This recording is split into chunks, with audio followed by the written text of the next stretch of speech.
You're listening to MMA Think Tank with Jay and Mike. Welcome to another episode of MMA Think Tank Podcast. I am your host, Jay, and along with me is my co-host, Mike. Mike, it's been a couple weeks now since we've been on the podcast together, and how you been? I've been doing pretty good. Had a good Thanksgiving, and I decided to get up very early this morning to watch my boy Benson Henderson fight, and I was glad that I did it, even though I had to work just 15 minutes later. Yeah, it was a very early card for us in the States, for sure. UFC Fight Night 79 in Seoul, Korea, that is. Man, I was not about to get up that early. So how early did you get up for that fight? I got up at 6 o'clock. That allowed me to get my hour in of getting ready, and then I sat down at the computer and was able to catch the whole fight with Benson being victorious. So I was pretty happy about that. I had 15 minutes left before I had to go to work, so I was able to bask in the afterglow of my boys' winnings. Yeah, and it was a good, solid win for him. Jorge Masvidal is a tough opponent. Like we said on the last podcast, the guy he's a legit fighter, you know? And I thought he brought it. So did Henderson. And Henderson just brought it just a little bit better. And he edged Masvidal out. In my book, the way I saw each round, I only gave Masvidal one round, possibly two. But, you know, it was a solid win for Henderson for sure. Yeah, I gave Benson Henderson the round one for the knockdown he had.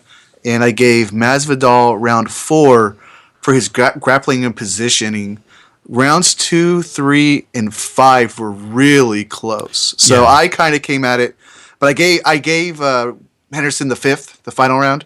I thought that even though Masvidal was looking good with the chokes, I thought he did enough with after that to be more mobile in the grappling and kind of take the back and stuff. So I gave him round 5, and so I had 48-47. I was a little harsher on my guy. I gave it 48-47, but it could have went either way. It really could have. And this comes down to something that we didn't talk about pre-talk about during this podcast or really just in our just regular everyday talking, is that this is another Benson Henderson performance that will be scrutinized because, again, it's a split decision and it's one that he did just enough to win. Yeah, and that's very well said. He did just enough to win, but don't take away too much from what they've done in that cage today. I thought that it was very high-level mixed martial arts that we saw there. They were going back and forth doing things, and whether it be on the ground or on their feet, they both brought it, man. Like I said, Jorge Masvidal is a tough opponent, and I didn't see him finishing Masvidal, to be honest. I don't think you did either, but I didn't. I think that Masvidal he's the best guy out there that's not in the top 10. I really think so. And what I was really interested in, what I saw was his takedown defense. Benson Henderson is, he's a good wrestler, and he had a hard time taking him down. He maybe took him down once or twice, but he got right back up. But most of it against the clinch, he couldn't take him down. And Jay, there's something I wanted to bring up. There's a couple of things dealing with the clinch and takedowns, and that was with Ben Henderson. I don't know if you remember this. This is a while. I watched it. Obviously, looks like about 12 hours ago.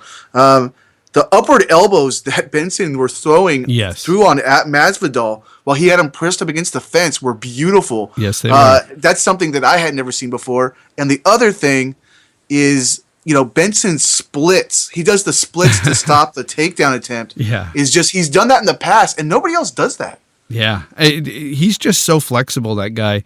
And those elbows, you could always tell when they're doing their job when the opponent smiles or tries to shake it off at the camera. Then you're doing your job, and it's working. And those were beautiful elbows, like you said. And those splits were that. Man, you know what? Other people should start trying to do that. But how many guys out there can do the splits, though? I don't know, man. Yeah, well, that's what they call him Bendo. He's so many different things, Is athletic as these guys are, these athletes, these fighters, I just don't think many of them can do the splits like Bendo. So maybe that's the reason we don't see it. I think the only guy I remember so far has been George St. Pierre. And, that guy was, of course, a peak athlete, so... Yeah. Oh, by the way, during the news, I have some news about George St. Pierre, but we'll get to that later. Anyway, but speaking on this fight, It was a great fight. I had, like you said, it was a very close fight. You mentioned the fourth round. You gave Masvidal the fourth round. I also gave him that round. That was the one round I gave him, and possibly the third, possibly. But other than that, it was a solid win for Bendo. So, yep. Yeah. My other thoughts on that too, though, just real quick, is to give some props. I know you already did this. Props to Masvidal. But, man, that guy came in thinking he was going to fight, well, not, that night, but the week before, thought he was going to fight, a 3-round fight against Dong Young Kim, and he's going to fight a 5-rounder against the former light, WEC and UFC champion. And then you've got Benson Henderson, who thinks he's going to fight an older Thiago Alves. So both these guys came in, going out with a week's notice of fighting different fights, and good on both of them for giving us a pretty good show. Yeah, I definitely think that Henderson got the tougher opponent today. With Alves being out and him having to face Masvidal, he definitely did get the tougher opponent. But you know what? There was nothing shocking about this fight. Everything kind of went the way I thought it was going to go. I kind of agree with you. I think I agree. I don't know if he was going to finish Masvidal. Masvidal is a tough dude, and this is Benson Henderson's second fight at welterweight. It's really his first fight, having actually trained for, and that's something I like to talk about too. Is that he trained for this fight. Jay, I don't know if you watched the weigh-ins, but he looked at the weigh-ins like he looks when he stands into the cage when he steps into the cage at 155. So he put on weight even more. So he looks bigger in his body. I'm sorry, not in his body, but in his torso and his arms, just a little bit bigger. So it's going to be interesting if he gets, say, maybe like a bottom top 10 guy, and then after that gets into the top 5, assuming he beats a guy in the bottom top 10. That's when it's really going to make some waves. I was having a discussion last night with several people on this forum, and we were discussing Benson Henderson in this fight today and his future, and especially his future at 170. Where do you see that goes for him at 170? Because a lot of these guys I was talking to that are big MMA fans seem to think that there's no way he could ever take that belt from Robbie Lawler or a Hendricks. And I sort of disagree with them. What do you think? Okay, that's a good question, because it's one of those things. Well, let me lay it out quickly this way first, and then I'll get into the minutia of it. I think he can defeat anybody in the top 10, the top 6 to 10. I think he can beat them. I probably would pick him against those people, whether by decision or just by finish. So when you get to the top 5, you've got to worry about this. You've got to worry about, for Benson Henderson, because he's fighting wrestlers that can punch. He's fighting a guy like Robbie Lawler, who I think, by the way, he can beat with wrestling, with his wrestling. Yeah. But he doesn't want to stand toe to toe with him. No. If you fight somebody like a Tyron Woodley, who's got good striking and wrestling, and you got a Hendricks, that's going to be tough. But he can beat those guys, and I'm not saying that because he's my favorite fighter. I mean, him and Uriah are my 2 favorite fighters. But it's interesting. If he gets to a top 5 guy and beats a top 5 guy, he's got a good chance of winning winning the title, especially with John Crouch in his corner. His coach, he listens to his coach a lot, and the guy's a great coach, and that's something that the champions do. They listen to their coaches. You could see him listening, nodding his head, in the fight today. Yeah, Mike, that's why I wish you were there during that discussion, because I agree with you 110% on what you just said. Hendricks, yeah, he would have more problems with Hendricks than Lawler, in my opinion. With Lawler, let's be real. Lawler is a brawler, straight up brawler. He comes, he brings it, he swings and wings punches like no other. I don't think Bendo would be that crazy to stand toe-to-toe with him. I think he'd be too quick, and he'd have, he'd outmove Lawler. He'd get out the way. He'd do things, try to take Lawler down, We'd see Bendo in there doing things that Lawler hasn't really faced against other guys lately, I think it would be similar to what Condit is going to do against Lawler, only he'll be faster at it, I think.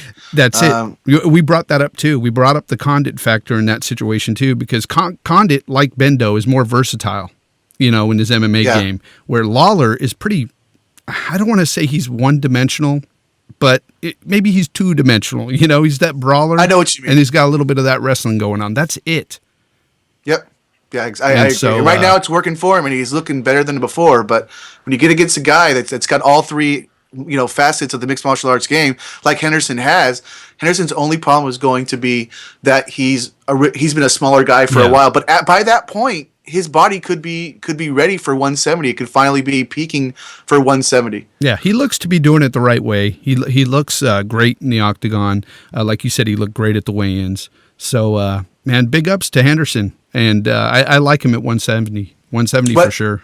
Yeah, what do you think? Let's just really quickly, let's just do for Masvidal and then Henderson. Where do you think Masvidal goes from here? I think Masvidal is still one of those guys who's in the mix. He's in the mix. I mean, he showed that today. He shows it every time he goes out there and fights. I mean, the guy, that's why I said there was nothing shocking about this fight today. It was very Masvidal-esque. It was his Masvidal performance. That's the way he usually performs. He's great at stuffing takedowns. He's always been there. Strikeforce, he used to do the same thing, Yep. I think Masvidal's a good fighter, and he's definitely in the mix. I think I wouldn't count this loss really against him per se. If I was the UFC brass, I would make sure you give this guy another top 10 guy, give him another good fight. And for Benson Henderson, we've kind of already discussed it, I guess, but give him a top 10 guy and see what happens. I don't have the top 10 in front of me right now, so I'm not going to throw out a name. But you do have people, maybe like a Damian Maia or somebody like that, that might be okay. But, until then, we'll just let him rest on his laurels and just hang out and, be with his baby that he brought to the cage. So good to see him with his wife and his father, and her and their kid. Yeah, definitely. It was a great fight. Okay, Mike, next up, what do you want to talk about on this card? Because there wasn't too much to talk about here.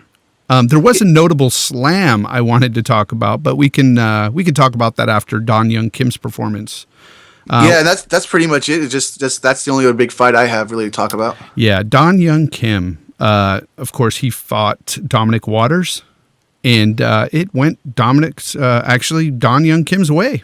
So Don Young Kim put on a great performance today. What did you think about that fight? It was quick. Right in the beginning, Dominic Waters, he took it to him, but Kim got a nice kind of like not a slam takedown, but kind of like a judo type takedown, and got him on the crucifix. And 2 minutes later, just the ref stopped it. But it was something that look, Dominic Waters, he's had like one fight in the UFC and he lost that fight. Yeah. But he was 8-3. He was a gamer. He was gonna try and not save the card, but hey, when you get the UFC calls you up to do little things like this, yeah, you do it because you can get you're gonna add maybe like a couple more fights onto your contract basically, and that's what he won by losing. So yeah, I don't know if I necessarily thought Kim would knock him out or TKO him, but I pretty much knew that Don would win this fight. I think I picked him to win this fight over Dominic Waters, just simply because I wasn't familiar with Dominic Waters. I don't think many of us were, and so. Not saying anything against Dominic, but Don Young Kim was the better man tonight. Yeah, and he, you talked about what Masvidal does. He Masvidal or whatever. That weren't your exact words, but I'm going to use that for Don Young Kim. He beats guys that aren't in the top 5. Yeah, that's what he does, and he's always going to. It seems like he might always be that guy, and it's tough to say that now after this fight because it's not his fault for fighting a guy that's unranked. And but he also does, to also talk about what Don Young Kim does is he's just a bully. He's stronger than you. He pushes you around unless you're in the top 5. And that's what he did today, and that's why he's a perennial top 10 guy. I kind of wish that guy would somehow get to the top 5, beat somebody who's decent, and see where that guy could where he could go. But I think where we see him at is where we're going to see him for the rest of his career.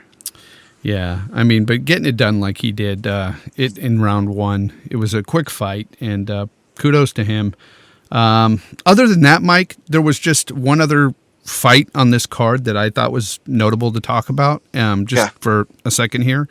Yeah. It was a fight between another guy named Don Young Kim. Same exact name, spelling and all.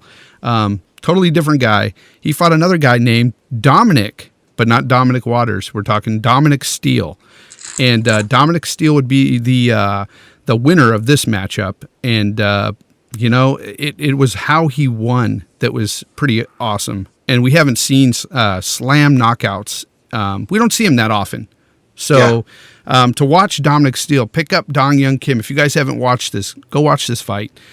He just picks him up and slams him, sort of like Rampage did back in Pride days.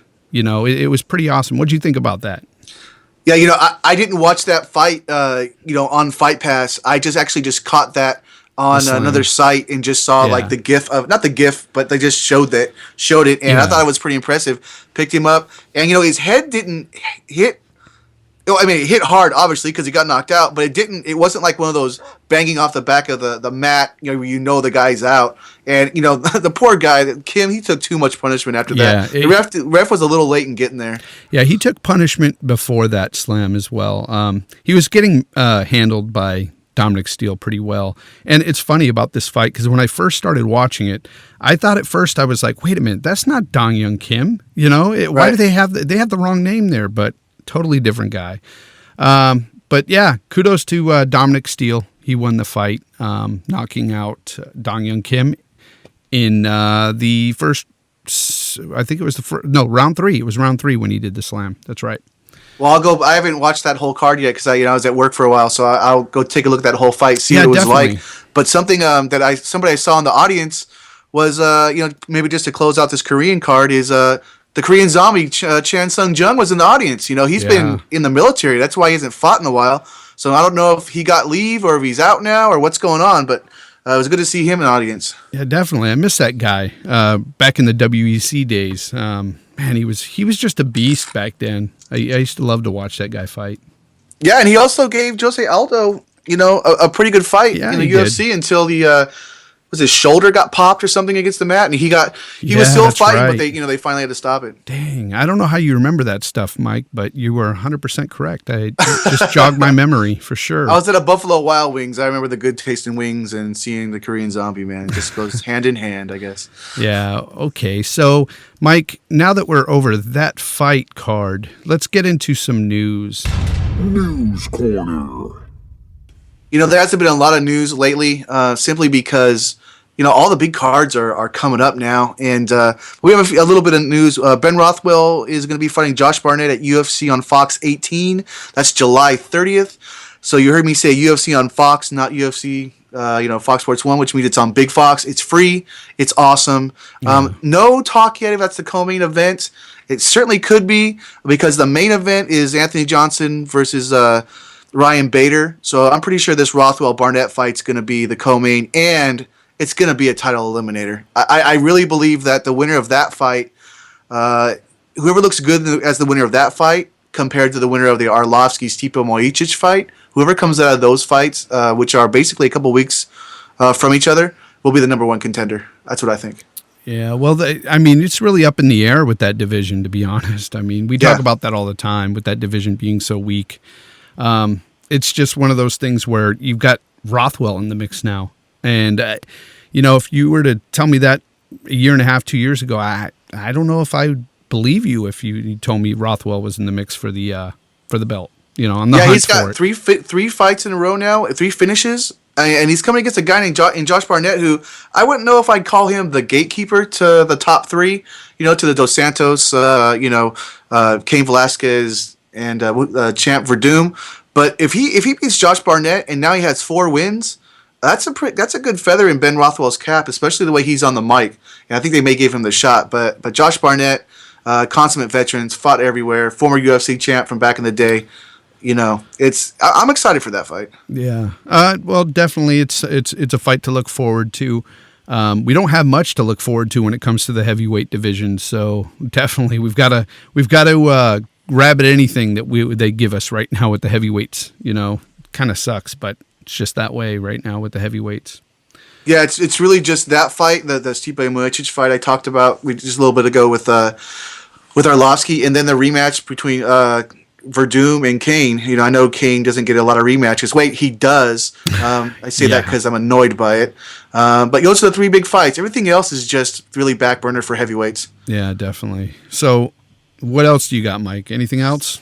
Yeah, Michelle Waterson hurt her knee. She's out against Tisha Torres for 194, which is a bummer. Yeah. Really looking forward to that fight. But they've decided to, bring up the RFA. I should say signed the RFA because they don't own the RFA. The UFC has signed Jocelyn Jones Leibarger, the RFA strawweight champ. I've seen her fight a little bit on Access TV, and she's a good scrapper. This is going to be a good fight. I think Torres is going to win it, but it's going to be a good fight. Yeah, it sounds like it. I'm glad that they're bringing other people in, That's great that she's still on the card. Tisha Torres is a great fighter. I can't wait to see that one. Other than that, Mike, if you don't mind, I'll jump in here with some news that I heard. Yeah, go ahead, because that's all I have. Oh, okay, great. So I don't know if people out there are familiar with Chael Sonnen's podcast called You're Welcome. Anyway, it's a pretty decent podcast.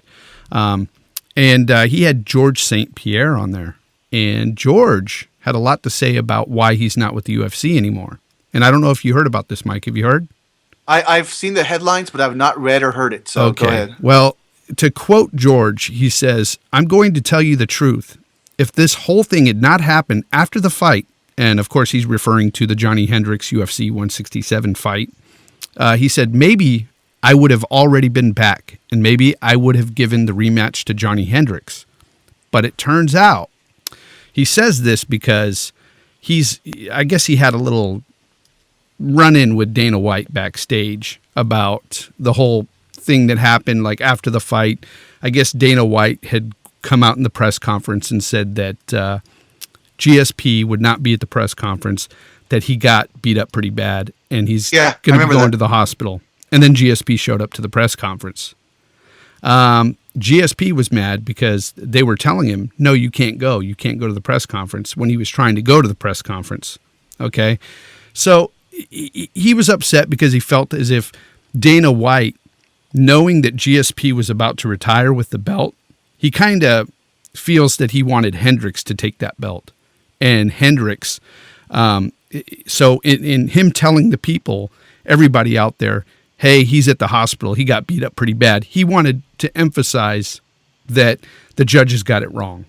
He really wanted to put that emphasis on it by saying, look, he got beat up real bad. It's obvious that he lost, and, that sort of stuff. Which, even I think that, personally, I think Hendricks won that fight. Going back to that fight, I think that he won. But that aside, the judges gave it to GSP. But yeah, what do you think about this, about GSP feeling this way about Dana White? Well, I mean, first of all, I agree with you too. We were there watching it together at your house, and I agreed with you that that Hendricks won that fight, and it wasn't based off of just look at that guy's face or look at that. It was just overall. I just thought he won the fight. Yeah. George has been through a lot, and if he was going to retire, then okay. But I would think that if I was him, I'm going to give him a rematch, and then I'm going to retire with the belt. But so I don't know if I agree with that, but I haven't been punched in the face and fought top contenders for 4 years. So, yeah.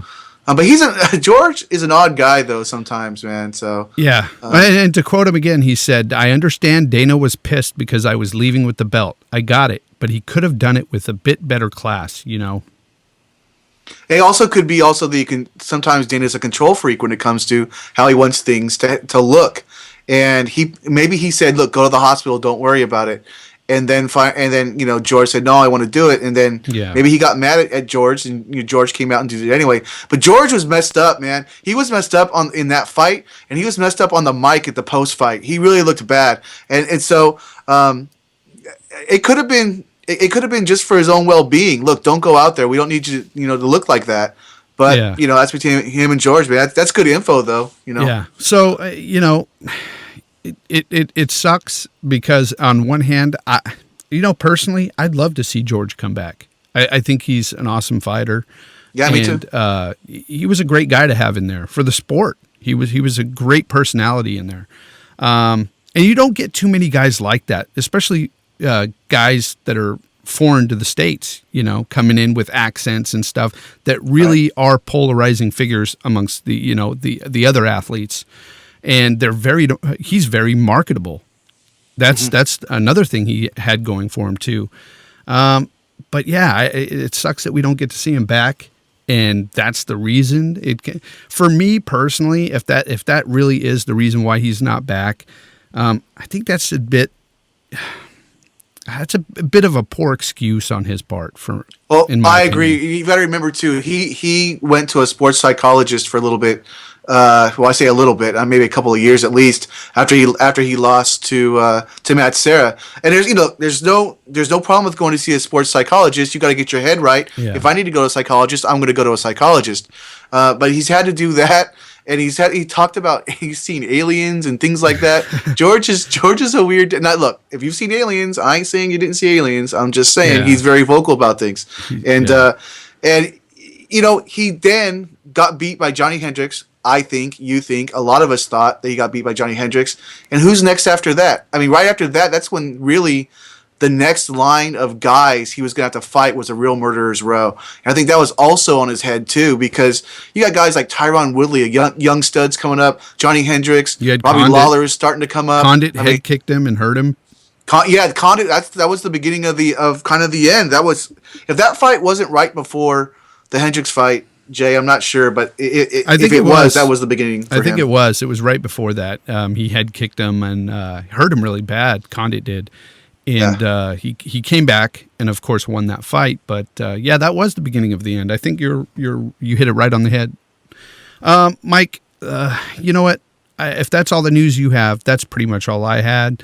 Let's get into some picks. Let's pick, because we've got a bunch of fights coming up, man. A bunch of fights. We pick 'em. Basically, in 2 weeks, we're going to be talking about the post UFC 194 card. But we've got a few fights besides that coming up. The first one that is not a UFC, the other ones we'll talk about, is Bellator 147, which is actually going to be on Friday, the 4th. Headlined by Josh Thompson. It's going to be in San Jose, so that's Josh Thompson's stomping ground. He's fighting Pablo Villaseca. I think this is kind of a squash match for Josh Thompson. I'll go ahead and just say it. I think he wins this easily. Jay, what do you think? And then I'll move on to some of the other stuff on the card. I echo that 120%. I think that Josh Thompson blows Pablo out of the water. I think this guy, he's a new guy. Yes, he's 10-1, but he's relatively new on the scene in a bigger promotion and everything. And I just think Josh Thompson is a great fighter, and I think he finishes Pablo. Especially in Bellator, which their rosters aren't that deep. At least they're not deep in all their divisions. And, lightweight divisions, is one of their deeper ones, though. But in their second fight, they're giving him a squash match. And that's something where, some people will complain about the UFC. You've got to complain about that here. Josh Thompson doesn't go from, beating the last guy he beat. And I'm going to be honest with you right now, I don't have it in front of me. I don't remember who he beat last. And that should tell you something. Now he's fighting another guy that you don't know. So when you've got guys in there, like Chandler, and of course Will Brooks is amazing. He's the champ, so I don't expect him to fight Will Brooks yet. But Marcin Held is, he's just there. So it tells you something. And a little something that's a little closer to me on a personal level is kicking off the card, and we'll for sure give you the names in the middle of the fight card as well. But kicking off the fight, the main card, is Mario Soto from Team Alpha Male. He's fighting Adam Piccolotti, and Mario Soto is a guy that I've talked to quite a bit. He's one of my customers. I work at a grocery store. It's not Half Foods. It's Whole Foods. I guess I'll just say that they can get some play on that, some chime in on that. But yeah, he's a good guy. He's 6-1, Team Alpha Male. He's well rounded. The guy is 6-1. He's got 5 subs, man. He's a submission artist. Very happy he's got his finally, in the big time with Bellator, pulling for him. Jay, I've talked to you a bit about him. What do you think about that? And I know you've actually went to other promotions and watched him fight before too. Yeah, I did. It was in Sacramento up here in one of the West Coast Fighting, kind of a regional promotion. Yeah, we got a lot of great fighters around us in the Bay Area. We're kind of very lucky to be around so many great fighters. But yeah, Mario Soto, you've been in contact with this guy for quite some time. I've only seen some of his fights from his the other smaller promotions. I don't know much about Adam Piccolotti, but Since you know Mario, and I kind of know him through you, I'll go with Mario on this one. Yeah, Mario's a tough guy, man. I mean, his last win, he was getting just, and this is not something that happens to him in every fight. It's just a testament to who he is as a fighter. He was getting it laid to, man. He was, he was taking some lumps. Yeah, in I his saw that fight and came back and subbed the guy in a beautiful submission. And that's one of his 5 subs in his 6 fights. But just quickly, I don't know much about Piccolotti, and I just wrote down 2 KOs and 2 submissions. So that guy's well-rounded. He's 6-0. He's got a couple of decisions, and like you said, a couple of TKOs and a submission. He's very well-rounded on paper. That is, I've not seen these fights, folks. So, but Mario Soto, I've actually seen some of his fights, and I think he's a decent fighter, and I'm going to go with him on this one too. Mario Soto, probably I'll go decision. Yeah, I'm going to go decision too, because I just don't know what's going to happen with his first big, fight in the big time. And I think he's going to win it by decision. And he's Team Alpha Male, so, these guys are tough as nails. And, to round off the rest of the card, you've got Georgi Karakhanyan versus Daniel Weichel, Derek Anderson versus Patricky Ferrer, one of the Pitbull brothers. Brian Rogers, who I haven't seen in a while, Jay. I don't know if you have or not. He hasn't been in a while. He's actually I haven't fighting seen him now. in a long time. What's that? Yeah, I haven't seen him in a long time. I remember Brian Rogers. Yeah, and he's fighting Virgil Zwicker, and that is the whole card for Bellator 147. The card overall, not that great, but they're going to have some of those from time to time from Bellator. I'm going to the fight, though, actually, so I'll get the bird's eye view of it, and when we have the next podcast, I'll tell you what a Bellator show is like, because I've been to Strikeforce shows and many UFC shows, so we'll see how Bellator does it. And hey, don't forget, we've been to WEC shows as well. WEC, you can never forget WEC. But yeah, so you want to throw a pick on Patricky Ferrer against Derek Anderson? Well, it's rough. I'm going Patricky. Derek Anderson's a lot more well-rounded than Patricky is, but Patricky's got the better striking. Just like his brother, his striking is very good. That's why I'm going Patricky. But you know what? I'm going to go with Derek Anderson. I'm going to go with him because he's a better, well-rounded game. Yeah, I'm going to go with Patricky. I think Patricky does it. I'm going decision again, though. I don't think he knocks him out or anything. Yeah, and if we're making some other picks too, I'm gonna pick Brian Rogers. I think that over Virgil Zwicker. I think Rogers is he's had his ups and downs now, and I think he's always seemed like a smart guy and a good guy on the mic. So I think I'm sure he's gone back and licked his wounds, and he's going to come out victorious this time. My heart wants to go the same route, but I'm going to go with Zwicker just because I've seen Brian Rogers fail a lot. Fold a little bit, yeah. In the cage. So I'm going to go with Zwicker on this one. Again, I don't know if it's going to be a finish. I'll probably go decision again. 3 decisions. Wow. Well, did I say decision for Brian Rogers, or did I just pick him? You just picked him. Okay, well, I'm going to go with knockout. I think he's going to come out with fire, and I think he's going to knock him out. I'd love to see that. I will echo that. I'd love to see that. Well, I'll tell you what, man. With all the fights we're going to be talking about here pretty soon, it's going to be lost in the ether with all the fights. But last guy we can talk about then is Georgi Karakhanyan versus Daniel Weichel. I know Karakhanyan more than Weichel, but I know Weichel a little bit. I know Weichel too. Yeah. Yeah, I'm going to go with Karakhanyan because he fought Pitbull, 145 Pitbull for the championship, lost, but didn't look bad. So I'm going to go with him. Well, I'm going to go with Weichel. His last win was against Pat Curran, who's no slouch. Right. I'm going with Weichel. I think he'll win this fight. I can't believe I'm going to say this, but I'm going to go decision. 4 decisions. I don't always do that. So no, hey, if you don't know or just pick decision. If it's the easiest thing to do, and it's the safest thing to do, and sometimes it is what it is. Yeah. So yeah. I just don't have that. I don't hold anybody high on this card. Right. It's just, it is what it is. So, well, hey, I wasn't going to go to this card until Mario was actually on the main event. Yeah, so yeah. That tells you something about this card. Well, Mike, let's go ahead and move on then. Let's go ahead and pick for 194. Let's go for 194. Let's go for the big fight card. So UFC 194, folks. That's Aldo versus McGregor. everybody's been waiting for this, and it better happen. It better happen, Mike. Well, Jay, I'm sorry to tell you, but I just saw over the waivers lines that Aldo is hurt. He has a broken toe. No, I'm just kidding. Yeah, I do that just for the people who are listening. We're going to have a heart attack. Exactly. No, continue, Jay. I'm sorry. Let's go ahead and pick the big boys here. McGregor versus Aldo. Who are you taking? I'm picking McGregor third round knockout. And I say that, because I really think his length, his speed, and the fact that Aldo is older and he's not finishing people, that McGregor's going to put it to him. The only way I see Aldo winning this fight is somehow getting McGregor to the ground and subbing him. But I haven't seen Aldo do that since he won the WC title against Mike Brown. So I'm going McGregor. Yeah. Okay. I kind of go back and forth lately with this fight because, one, we haven't really seen Jose Aldo using his leg kicks much in his past, I don't know, 5-6 fights or something. It's been a while. And remember when he used those so effectively against Uriah Faber?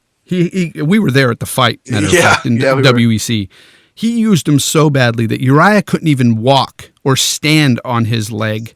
I think it was by the end of the second round. It was like really bad. But Uriah, the big heart that he is, he's got that heart of a lion and champion. He stayed with it. But third round, after the third round was over, he started hobbling back, and Master Tong came out, picked him up, and set him down. Yes, that's right. I'll never forget that, dude. Yeah, it was amazing to watch firsthand. But Jose Aldo, he used to use those kicks effectively. I haven't seen him doing so.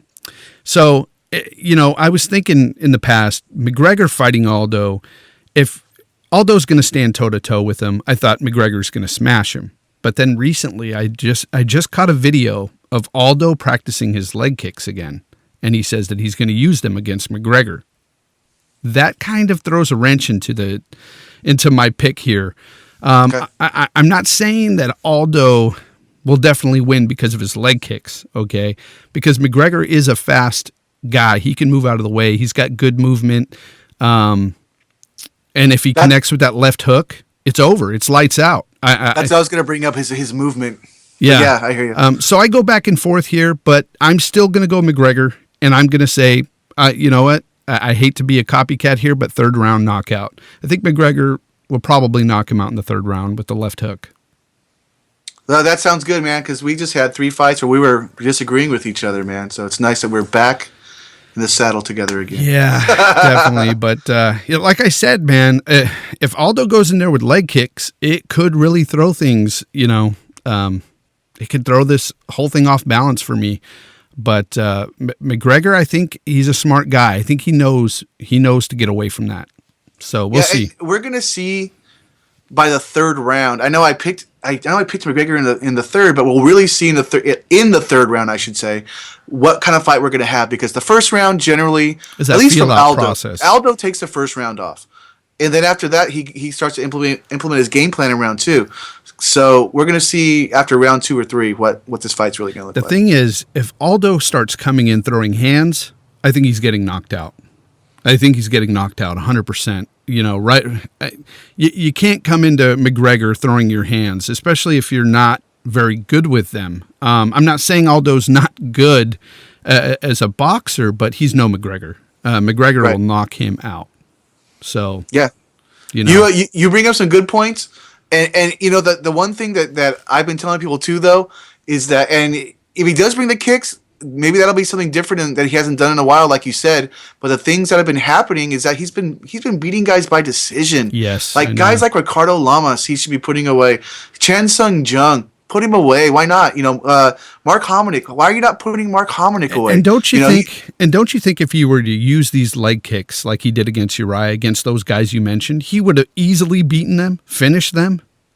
I mean, I would think so, but I haven't noticed him not using them. Oh, he has not been using. I've noticed it. But I comment on it. It's something I never really picked up on, except for, man, he really just destroyed Uriah Faber with those leg kicks. Yeah. So I commented on it, and every fight he's in, I always say, man, he's not using his leg kicks anymore. What's up with that? He used to use them all the time. and Well, I can hurt guys understand with not it. against Mendez or Edgar, and we'll talk about that fight soon. But because those guys are wrestlers, and sometimes the leg kicks can get you taken down. Yeah, So I maybe hear that. that's why. But we'll Yeah. see. So maybe he's going to use it against McGregor because McGregor's not a wrestler, and he saw that in McGregor's last fight against Mendez.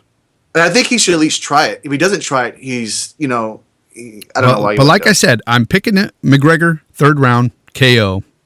Could even be the end of the 2nd round, folks. But Aldo, he could possibly throw a wrench into this whole thing with those leg kicks if he is effective with keeping McGregor at bay with those leg kicks. We'll see.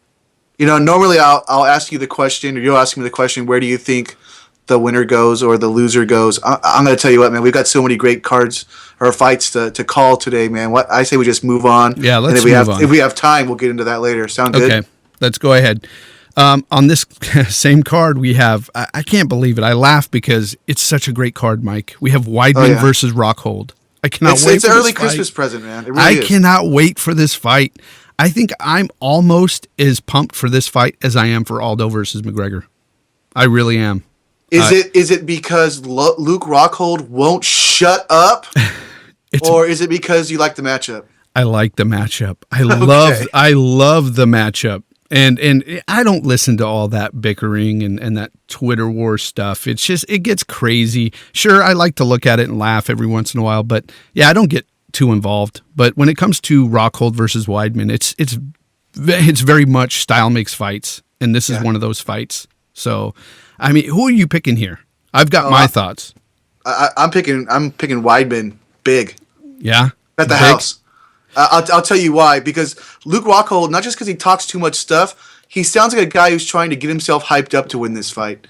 And I just think that Chris Weidman is who he is. He's undefeated. He's the champ. He's going to be the champ for a while. He's got great wrestling. He's got strong hands. He's got great takedown defense. The guy's for real. I don't mean he's going to knock him out in the first round, but I don't think Luke's going to make it close in the whole. If it goes to decision, it'll be 4-1, Weidman or something like that. Luke may have his moments, but all he has is those kicks, man. I said it, and it's not going to affect Weidman. Let me tell you something.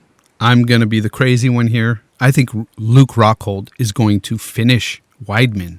Wow. Okay. And this is what I wanted to get out. I'm looking at his past fights, Mike, and he subbed, he TKO'd guys in the UFC, and these are big name guys. I mean, we've got Machida, we've got Bisping. Tim Bosch is not huge or anything, but in the first round he subbed him. He's a big guy. He's a big guy. And, Philippou knocked him out in the first round.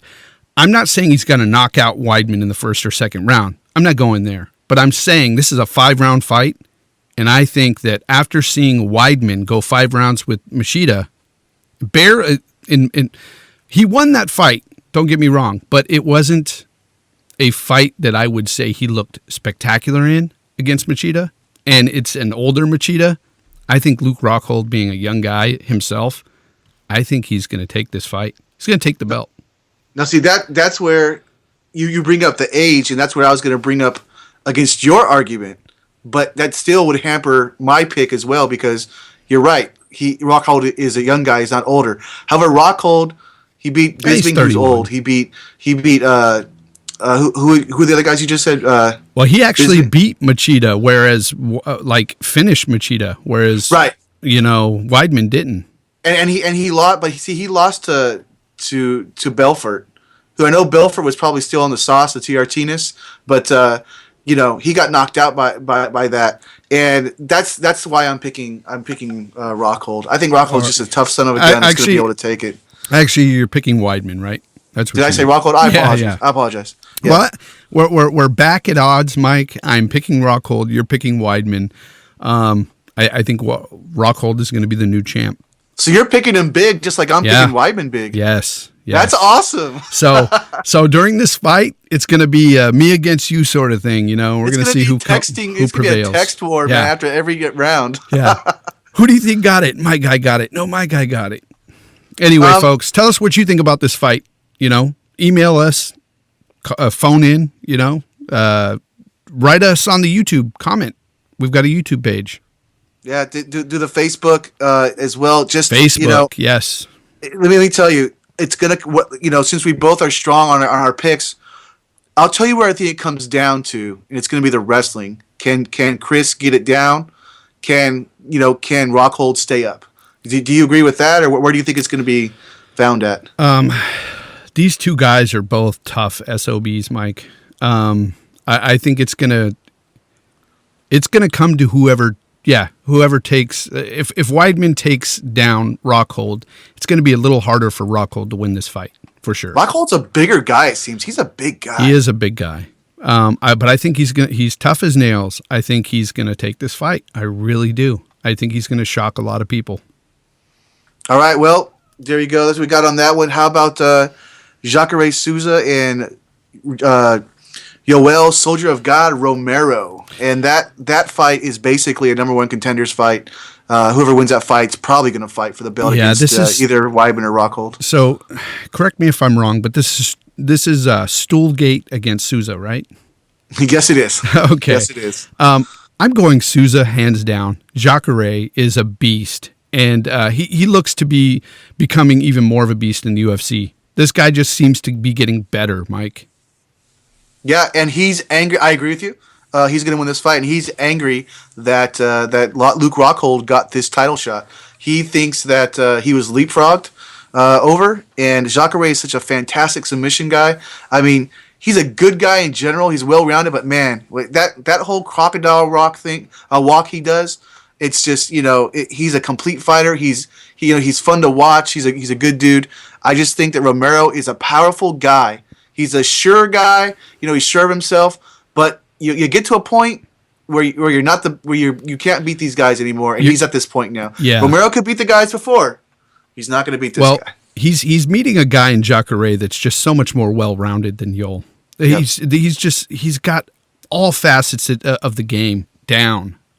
Jacare is I've watched him since Strikeforce, and I believe Elite XC before. Yeah, Elite XC. Yep. And I gotta say, man, I've always been impressed with him, but he's just gotten better. And he's 23-3 with 1 no contest. Yoel's coming in at 10-1, and I just think that Jacare's got the experience and the know-how to beat him, hands down. Yeah, and it's going to finish. Really just going to be if Romero can land. I don't mean a one-punch knockout shot, but hurt him so much that he can maybe finish it later on down the line. To where Jacare's brain is so busted around that he can't get a lot of the submission. I'm going to say attempts off.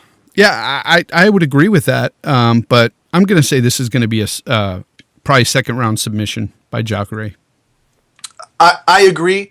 I was tempted to say first round, but I think that Romero is just too tough of a guy to have that happen to. So I'm going to go second round as well. Yeah. Okay. So we agree there. We're back together again. Yeah. Also, we've got Damian Maia versus Nelson. Gunnar Nelson, guys.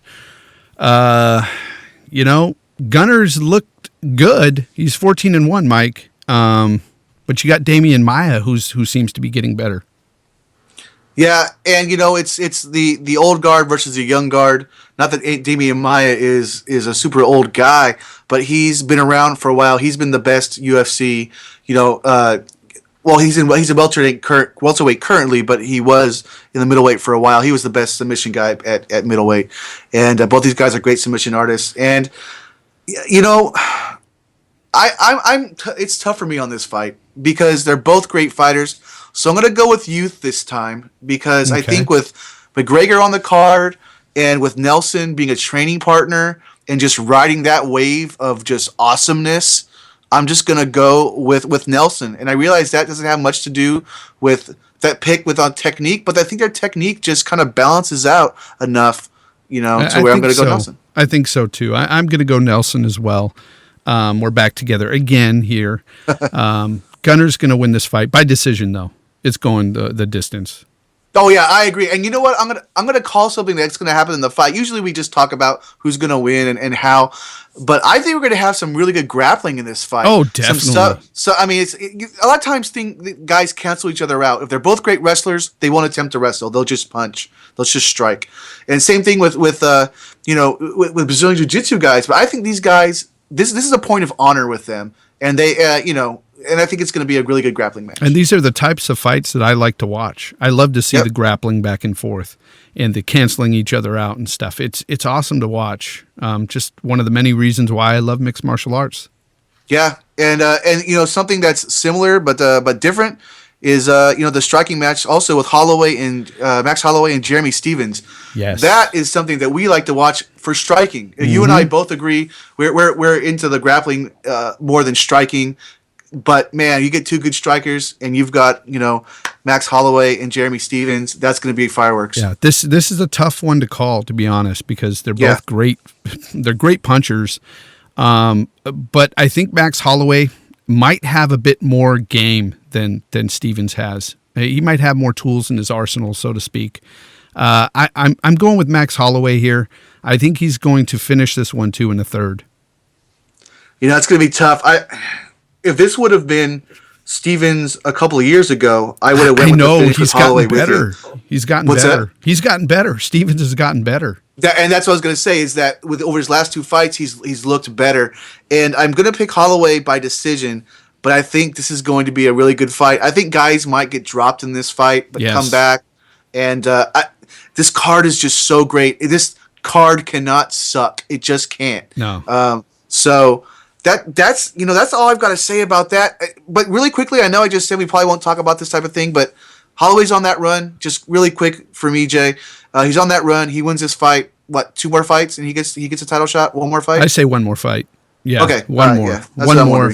One more. You give him the one of the top 3, and then he goes for the belt. Because he's on a huge run since losing to McGregor. Yeah, definitely. Mike, you want to talk about any of these prelims? I know. Yeah, just the one Uriah Faber and Frankie Sands, because now that Michelle Waterson isn't fighting Tisha Torres, it's not much to talk about there. Although we did talk about Tisha Torres fighting the RFA champ, but Uriah Faber is fighting Frankie Sands. Frankie Sands, not a name, didn't really know him. Decent guy according to his record and to what he's done. I think this is a keep Uriah Faber fresh fight, so he can fight the winner of Dillashaw Cruz. Or maybe even the loser of Dillashaw Cruz. But he's fighting Dillashaw Cruz next. Yeah, well, then if he's fighting the loser, then he's going to be fighting Cruz, because I think Dillashaw is going to win that fight. Dillashaw is too good. But yeah, we're talking about Uriah Faber and Frankie Sands. I'm going to go with, of course, the California kid, the hometown kid, the guy that we, grew up on in this sport, so to speak. We basically grew up with Uriah Faber in this sport. Going back to the WEC, he was the guy that like I latched onto first. Like he was my first MMA favorite fighter. And he was your Matt Hughes. That was my guy. Exactly. So you know what? Because he was doing amazing things back then in the WEC that nobody's ever seen, creating these moves and stuff. But anyway, I'm going Uriah Faber. I'm going decision though. Yeah, I am too, because the way he's looked lately, he hasn't been able to finish a lot of guys. Well, that's not true. He finished Bruce Leroy, but I mean, he hasn't looked as good as what I should have said. He hasn't looked as not flamboyant. It's not the right word, but he doesn't look as. He just looks, more just kind of. He's just there throwing punches, and he's getting these wins. But man, he could have lost his last fight against Francisco Rivera. Well, he's definitely lost a step since the WEC days. That's for sure. But yeah, he's in there. He's still in the mix, and for sure. I'm going to give him this fight. I think he wins a decision. We both agree there. Mike, really fast before we have to end this episode, because we're going pretty long on time, I think. But anyway, let's get into UFC Fight Night 80. Let's talk about Fight Night 80. There's just 3 fights on this card that to me are really worth a chat about. Paige Van Zandt, she's fighting Rose Namajunas in the main event. That's going to be a good fight.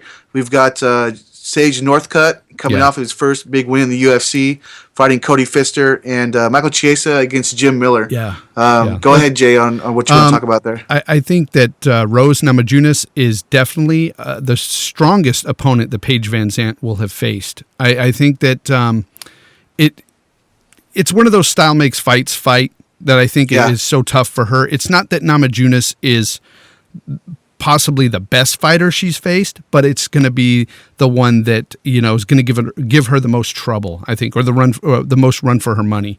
I think Van Zandt is going to take it still, but I think it's going to be a decision. I think Van Zandt's going to win this one by decision. Yeah, it's going to be a great fight. It's going to be a close fight by decision. Yeah, I think it's going to be a close fight, though. I'll jump ahead and I'll just say Northcutt. Sage Northcutt, I think he's going to beat Cody Pfister. Cody Pfister's a decent guy, but I'm on the Sage train, man. Yeah, I'm on the Sage train too. That guy, Sage, do a little less flipping though after your win. I don't want to see you hurt yourself, brother. Anyway, Sage Northcutt wins this one easily. I think he may knock Pfister out in the second round. I'm going to go finish too, and I'm going to go with second round too because Cody Pfister is not the guy that he fought, in the last time. So I'll go with that. Chiesa Miller, that's just going to be a good fight. I don't know if I really have a pick in this. I guess I'll go. I'm going to go Chiesa. I'll tell you why, man. Because Miller's he's getting up there and he's been slowing down a bit. Chiesa's still younger, and Chiesa's coming up. So I'm going with Michael Chiesa. Okay, I'm going with Miller, and I think that he's going to TKO Chiesa. Finish, huh? Third round. Wow. Okay. I'm going to go this decision with Chiesa, the former tough champ. That's going to be Thursday the 10th, and of course the 12th is going to UFC 194 this Saturday. In the middle there, though, on Friday, we've got 3 good fights at the Tough 22 finale. Yes. We'll just start at the top. Yeah, definitely. Chad Mendes, Frankie Edgar. Let me tell you one bad thing about this fight. Okay, this is not a joke. There really is just one bad thing, and that is they got to fight each other right now when really these guys shouldn't be. They should be waiting to fight the winner of Conor McGregor and Jose Aldo. Yep. Both of them should end up fighting. Yep. But you know what? They're not. And so let's just talk about how great this fight is. I think, to be honest, I think Mendes should have just been waiting in the wing to get that rematch against Conor McGregor. That's what it should be, to be honest. But yeah, so Chad, you know what? Chad versus Frankie. 5-round fight, remember? I know. You know what? I'm going to go Frankie Edgar. And the reason why I'm going Frankie Edgar is, as good as Chad Mendes is with his wrestling, Frankie is probably just as good with his wrestling, but he's a better boxer and he's got better movement. I'm going Frankie Edgar decision. Yeah, I'm going. You just don't finish Frankie Edgar, so I'm not going to pick Mendes by finish. But I think he's going to hurt him enough to where he wins the decision. I think that you're right. Edgar is faster. I think that it's just faster versus strength. Speed versus strength. I think Mendes is going to catch him, and I think he's going to take Edgar down at least once or twice to win a round. But he's just too close to tell, man. He's not going to keep him down though. There's no way Frankie Edgar doesn't stay down. With Mendes, we'll see though. He's a really good wrestler for the division, but I would expect Edgar to jump up, but I don't know if it's going to be after 2 seconds or a minute. Yeah. So we'll see what happens there. I think it'll be fairly quickly, but yeah. So you're going Mendes by decision. I'm going Edgar by decision. Okay. Yeah. Let's go ahead and pick for Barboza versus Ferguson. This is a really good fight here. I'm just going to say it. I'm going Ferguson, and I'm going Ferguson big. I think Ferguson finishes it by the third round. Third round, yeah, I'm going Ferguson too. I wish it was Nurmagomedov, but he got hurt, so Edson Barboza stepped in. I've been on Ferguson's bandwagon for a while, and I'm still on it, man. I think this guy's great. I think he's learned since Tough, learned so much more, and I'm going Ferguson. And Barboza's a tough guy, though, man. I think I'm going to go one round farther. I'm going to go fourth round TKO. Yeah. Okay. All right. So the other fight I want to talk about here is Lauzon versus Dunham, and I'm going to go ahead and say it again. Lauzon wins this fight, and I think he KOs Dunham. Yeah, I'm going to go Lauzon, but Dunham looked good in his last fight. We kind of wrote him off a bit, and he told us, no, don't write me off, and he won his last fight. So I think it's going to be a great fight. It's going to be one of those grappling type fights. I think Lauzon's got too much in his hands, though. He's going to catch him a little bit and maybe finish it off. Yeah, see, the from there. The problem I have with Dunham is he looked decent in his last fight, but he's been winning by decision. And he's had a couple of decision wins before that, a few losses. And Lozon has been finishing fights. Well, Lozon's a king of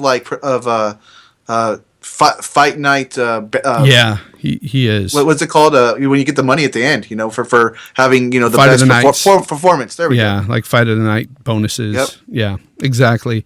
So yeah, I'm gonna go Lozon. I think he's gonna knock out Dunham, possibly second round. Yeah, I'll go. I'll go with you on second. I don't see why not. I mean, we'll see what Lozon has. Yeah, definitely. Mike, before we wrap it up, let's go ahead and do our pick for Fighter of the Month. Fighter of the Month. What's it called? When you get the money at the end, for having the Fight of best the performance. There we go. Yeah, like fight of the night bonuses. Yep. Yeah, exactly. So yeah, I'm gonna go Lozon. I think he's gonna knock out Dunham, possibly second round. Yeah, I'll go. I'll go with you on second. I don't see why not. I mean, we'll see what Lozon has. Yeah, definitely. Mike, before we wrap it up, let's go ahead and do our pick for Fighter of the Month. Fighter of the Month. Mike, I think this one is going to be clear cut for you and I both. I think you are looking at me, and we haven't talked about this previously, but Mike, I'll just say it. Fighter of the Month is Holly Holm. Yeah.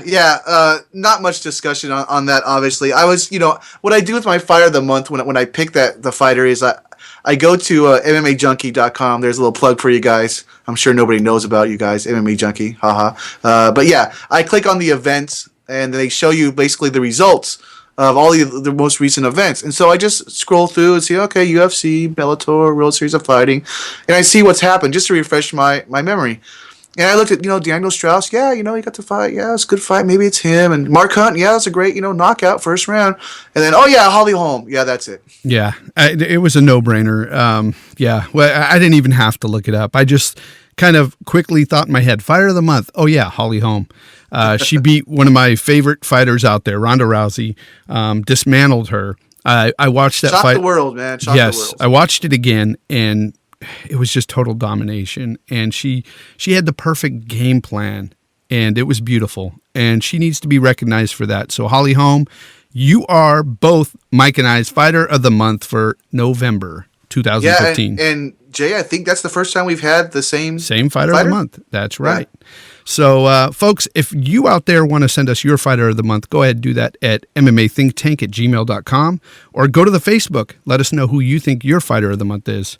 Mike might do some sort of article about it or whatever. If he does, comment on it over at Facebook. You could also check us out at YouTube. We're there at MMA Think Tank Podcast.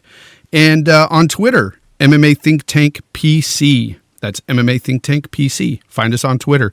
Join us. Join in the conversation. Mixed martial arts is life. So, Mike. Yeah. Hey, we both love this sport so much. We know you guys do too. If you're listening to it, whether you're learning about mixed martial arts or you just love listening to it and talking about it, hey, get in on this, man. We're having fun. Oh, and I just wanted to point out, thanks for the review on iTunes to JT_Van. JT Van, I recognize you. I've seen you.